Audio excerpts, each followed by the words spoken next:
Hello, hello, sois le bienvenu, leçon 9, leçon du dimanche. Nous sommes en train d'étudier l'évangile de Jean depuis le début de ce trimestre.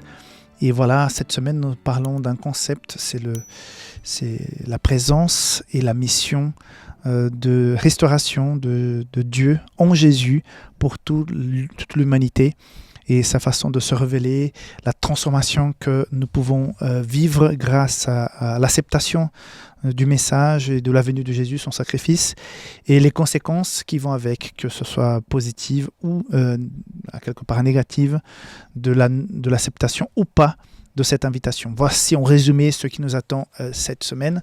Je voudrais, avant de commencer, vous inviter à visiter safelis.com ou bien publicationsadventiste.com. Nous avons prolongé, donc aujourd'hui dimanche, tu peux encore aller sur ces deux sites, y avoir plusieurs contenus, des livres, des feutres, même pour les enfants, des livres sur la santé, l'éducation, plusieurs Bibles. Et d'ailleurs, nous avons la nouvelle Bible d'évangélisation de luxe avec une nouvelle couverture. Elle est aussi disponible parce qu'elle était en rupture de stock. Donc voilà, il y a beaucoup de nouveautés. Et surtout, comme j'ai dit hier, je ne sais pas si tu as pu regarder la vidéo d'introduction de la semaine, du sabbat. Je parle aussi d'un coffret pour les enfants, les 8 remèdes naturels, qui est très très intéressant. J'ai pu participer donc à ce projet et ça faisait déjà 4 ans qu'il était en route. C'est un projet assez grand, donc tu as 8 volumes pour chaque volume avec des histoires qui parlent d'un remède naturel, avec des animations. Et puis tu as la version imprimée, mais tu as aussi la version vidéo ou bien audio.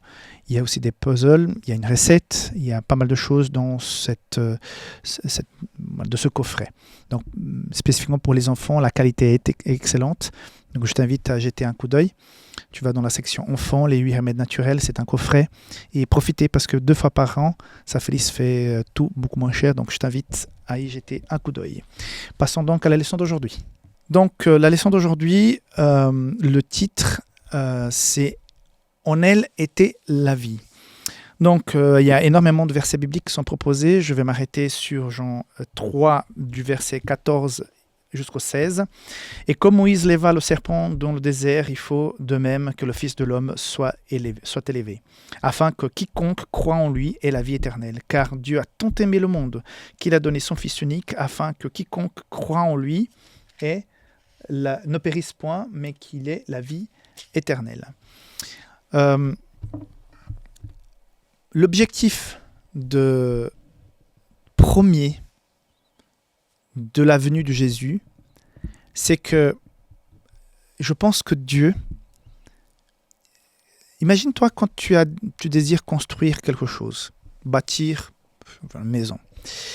Tu peux ne pas la faire, tu peux la faire vraiment au rabais avec une conception minimale, avec de la qualité, du matériel de qualité la moins basse possible, pour faire vraiment pas cher. Tu peux faire quelque chose un peu moyen, donc tu fais un peu plus grand avec du matériel de meilleure qualité, ou bien tu décides de faire la maison comme il faut, de la taille qu'il faut, avec un bon terrain et du matériel de très bonne qualité pour qu'on puisse vivre véritablement confortablement dans cette maison.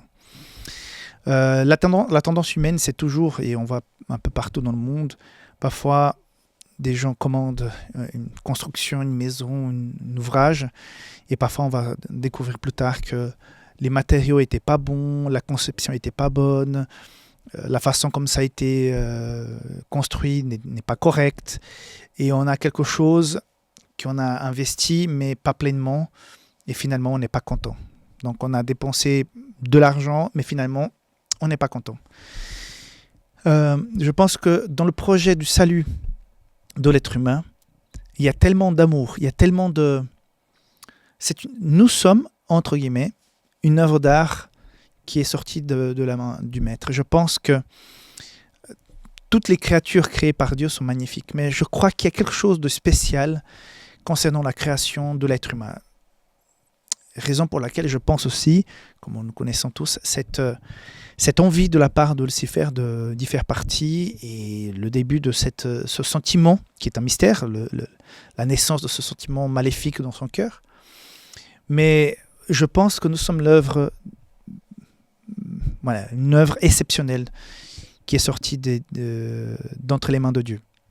Et c'est pour cette raison que je pense que Dieu a voulu le meilleur pour que nous puissions revenir entre ses mains. Donc, ce n'est pas un ange, ce n'est pas un message cosmique, ce n'est pas une pierre parlante ou un arbre qui dégage un message audio. J'en sais rien, j'essaie d'imaginer ce qui aurait pu remplacer la venue de Jésus.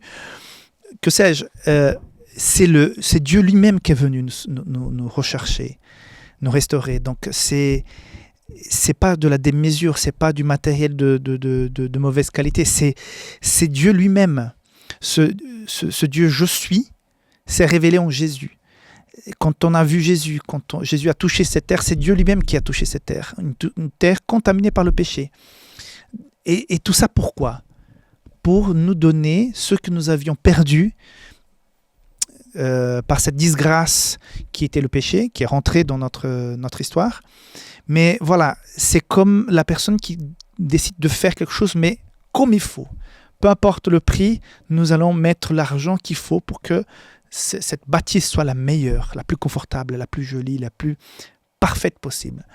Et donc, Dieu a dans ses plans éternels, quand ils ont déjà constaté que le péché allait s'infiltrer dans cette œuvre d'art qui était l'être humain, voilà, il n'y a pas eu de la demi-mesure, on donne notre maximum. Et Jésus était le maximum que le ciel aurait pu offrir, et c'est le maximum que Dieu a fait pour chacun d'entre nous. Et quand on lit ces versets, on comprend en résumé le plan, le fonctionnement de ce plan. D'abord, cette comparaison par rapport au serpent d'Arin dans le désert, de la même manière comme ces gens ont regardé ce serpent dans le désert, comme ils étaient mordus par des serpents, donc ils allaient mourir à cause de ce venin. Donc ils ont pu trouver le salut juste en regardant, parce qu'en regardant, ils avaient cette foi qu'ils auraient pu être sauvés. Effectivement, ils ont été sauvés. Donc de cette même manière, si nous regardons Jésus, si nous croyons, ce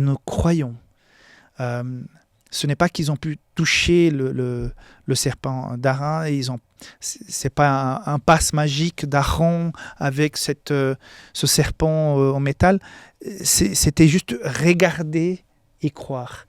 La même chose, si nous regardons et si nous croyons, la suite elle est extrêmement belle. Afin que quiconque croit en lui ait la Zoé. J'ai trouvé ça drôle parce que c'est le nom de ma voiture, j'ai une Zoé. Donc c'est la Zoé, c'est quoi ? C'est la vie éternelle.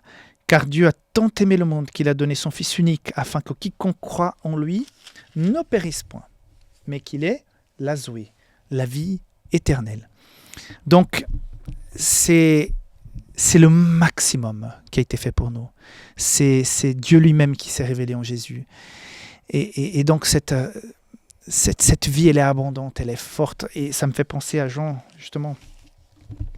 Jean 10, qui dit « Le voleur ne vient que pour dérober, égorger, détruire. Moi, je suis venu afin que les brebis aient de la vie et qu'elles soient dans l'abondance. La vie en abondance. » Donc, ce que nous vivons ici, c'est petit, c'est passager, c'est douloureux, c'est un peu amer. Nous avons des petits moments de paix, de joie, de félicité, mais souvent, très souvent, on est confronté à cette réalité. Là, j'ai appris qu'un pasteur qui avait le même âge que moi, après 13 ans de bataille contre le cancer, finalement, il a succombé, il est décédé.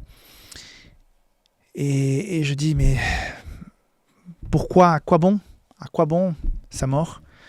Et on se pose des questions, mais voilà, tout de suite, oui Seigneur, tout t'appartient, je te fais confiance, on comprendra pourquoi tout ça.